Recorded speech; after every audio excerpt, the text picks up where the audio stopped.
तीन जादुई फौजी। बॉर्डर के पास एक गांव था। गांव से 2 किलोमीटर दूर एक बहुत बड़ा घना जंगल था जहां पर बॉर्डर था। उस जंगल की रक्षा के लिए बॉर्डर पर 3 फौजियों को तैनात किया गया था।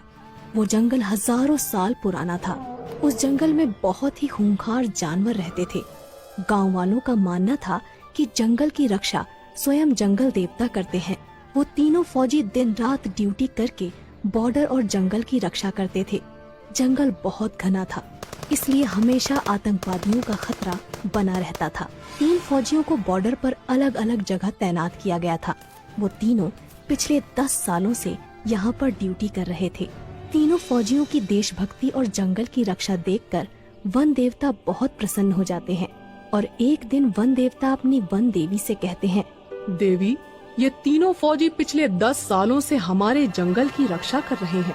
मैं इनकी कर्तव्य निष्ठा देखकर बहुत प्रसन्न हूँ और उन्हें कुछ वरदान देना चाहता हूँ। तब वन देवी कहती हैं, हे नाथ, आप बिल्कुल सही कह रहे हैं। तीनों फौजियों को वरदान जरूर मिलना चाहिए। वन देवता कहते हैं, तो फिर ठीक है देवी, मैं आज ही उन तीनों फौजियों से उनकी इच्छा पूछता हूँ और उन्हें इच्छा अनुसार वरदान देता हूँ। इतना कहकर वन देवता वहाँ से गायब हो जाते हैं और पहले वाले फौजी के पास पहुँच जाते हैं। वो पहला फौजी अचानक से वन देवता को देखकर आश्चर्यचकित हो जाता है और कोई जादुई भूत समझकर अपनी बंदूक से वन देवता को गोली मार देता है। लेकिन उसकी गोली से वन देवता को कुछ नहीं होता और वन देवता कहते हैं, रुको फौजी, मैं वन देवता हूँ। फौजी डरते हुए कहता है, प्रणाम देवता, मैंने आपको पहचाना नहीं, मुझे माफ कर दीजिए।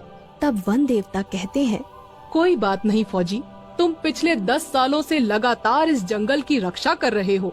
मैं तुम्हारी कर्तव्य निष्ठा से बहुत प्रसन्न हूँ और तुम्हें एक वरदान देना चाहता हूँ। इतना सुनकर वो फौजी बहुत प्रसन्न होता है, लेकिन फिर वो सोच में पड़ जाता है कि वन देवता से क्या वरदान मांगूं। मुझे सोना चांदी मांगना चाहिए, लेकिन भला मैं सोना चांदी का करूँगा क्या? वैसे भी मेरी उम्र रिटायरमेंट होने को है। तब वन देवता कहते हैं, क्या सोच रहे हो फौजी? तुम जो भी वरदान मांगोगे मैं तुम्हारी इच्छा अवश्य पूरी करूँगा। तब वो फौजी कहता है, वन देवता, मैं सोच रहा हूँ क्या वरदान मांगू।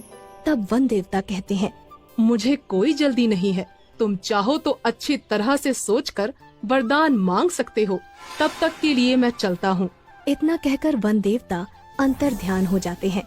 वन देवता के जाते ही वो फौजी लगातार सोच में पड़ जाता है कि उसे क्या वरदान मांगना चाहिए। वो अपने मन में सोचता है, मेरे पास भगवान का दिया हुआ सब कुछ है। एक अच्छी बीवी है, 2 बाल बच्चे हैं और सभी की जिंदगी खुशी खुशी गुजर रही है। मुझे अपनी देश की रक्षा के लिए कुछ मांगना चाहिए। वो पहला फौजी काफी देर तक सोच विचार करने के बाद वन देवता को पुकारता है। वन देवता तुरंत वहाँ प्रकट हो जाते हैं। बोलो फौजी, तुम्हें क्या वरदान चाहिए? तब वो फौजी कहता है, वन देवता जी, मेरे पास सब कुछ है, लेकिन आप मुझे एक जादुई बंदूक प्रदान करें। उस बंदूक से मैं जो कुछ भी मांगू मेरी वो इच्छा पूरी हो जाए। इसके बाद वन देवता कहते हैं, जैसी तुम्हारी इच्छा, मैं तुम्हें एक जादुई बंदूक प्रदान करता हूँ। इस बंदूक की मदद से तुम कुछ भी कर सकते हो। इसके बाद वन देवता उस फौजी को एक जादुई बंदूक प्रदान करते हैं और वहाँ से गायब हो जाते हैं। वन देवता के जाते ही वो पहला फौजी कहता है, मुझे इस जादुई बंदूक का टेस्ट करना चाहिए। मुझे बहुत तेज भूख लगी है, मुझे शाही खाना चाहिए। और इतना कहते ही उस फौजी के सामने बहुत सारा शाही खाना प्रकट हो जाता है। वो फौजी खाना खाने लगता है। इसके बाद वन देवता दूसरे फौजी के पास पहुंचते हैं। दूसरा फौजी उस समय जंगल के पास मौजूद एक तालाब में नहा रहा था। वन देवता को देखते ही वो फौजी थोड़ा घबरा जाता है और कहता है, अरे तुम कौन हो? तब वन देवता कहते हैं, घबराओ मत फौजी, मैं वन देवता हूँ। तुम पिछले 10 सालों से मेरे जंगल की देखभाल कर रहे हो। मैं तुम्हारी कर्तव्य निष्ठा से बहुत प्रसन्न हुआ हूँ और तुम्हें एक वरदान देना चाहता हूँ। तब वो दूसरा फौजी पानी से बाहर आता है और वन देवता को प्रणाम करते हुए कहता है, प्रणाम वन देवता, मेरे पास एक अच्छी नौकरी है, घर परिवार है, धन संपत्ति भी है। लेकिन मैं बहुत बूढ़ा हो गया हूँ, इसलिए मेरे शरीर में अब वो ताकत नहीं रही। तब वन देवता कहते हैं, तुम हमसे क्या चाहते हो फौजी? साफ साफ बताओ। तब वो दूसरा फौजी कहता है, वन देवता, आप मुझे एक जादुई छड़ी प्रदान करें जिससे मेरी हर इच्छा पूरी हो। वन देवता अपने जादू से एक जादुई छड़ी उस फौजी को दे देते हैं और वहाँ से गायब हो जाते हैं। जादुई छड़ी पाकर दूसरा फौजी बहुत खुश होता है और जादुई छड़ी से कहता है, हे जादुई छड़ी, मुझे फिर से जवान कर दो। और इतना कहते ही वो जादुई छड़ी उस फौजी को फिर से जवान और ताकतवर बना देती है।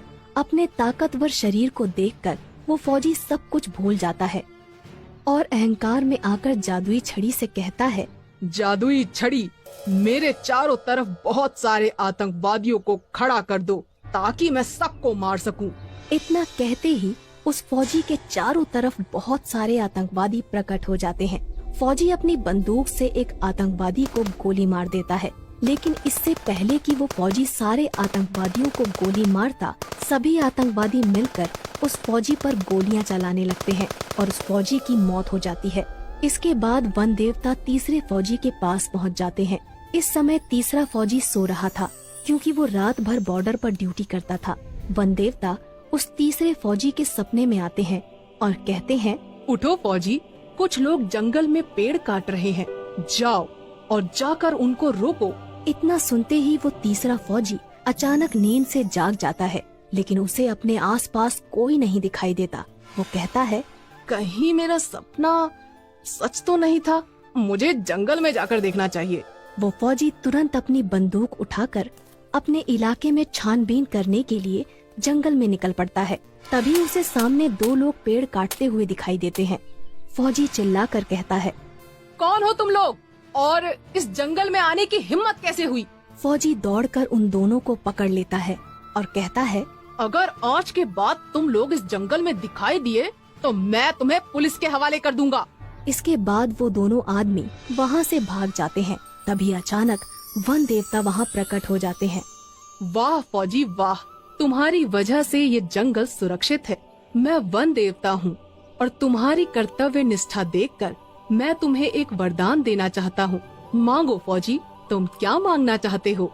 तीसरा फौजी थोड़ा सोच विचार करके वन देवता से कहता है, वन देवता, मैं जब भी अपनी वर्दी पहनकर बॉर्डर पे जाऊं तो मुझे कोई देख ना पाए। मैं अपनी वर्दी पहनकर गायब हो जाऊं। तब वन देवता कहते हैं, एक बार और सोच लो वत्स, तुम चाहो तो कुछ और भी मांग सकते हो। वो तीसरा फौजी थोड़ा अड़ियल था। वो वन देवता से यही वरदान देने को कहता है। वन देवता उसे वरदान देकर वहाँ से चले जाते हैं। अब वो फौजी जैसे ही अपनी वर्दी पहनता था, वो किसी को दिखाई नहीं देता था। तभी जंगल में वहाँ आतंकवादी आ जाते हैं, जो दूसरे फौजी ने जादुई छड़ी की मदद से प्रकट किए थे, और फौजी उन्हें देख लेता है। पर वो फौजी किसी को दिखाई नहीं देता क्योंकि उसने अपनी वर्दी पहन रखी थी।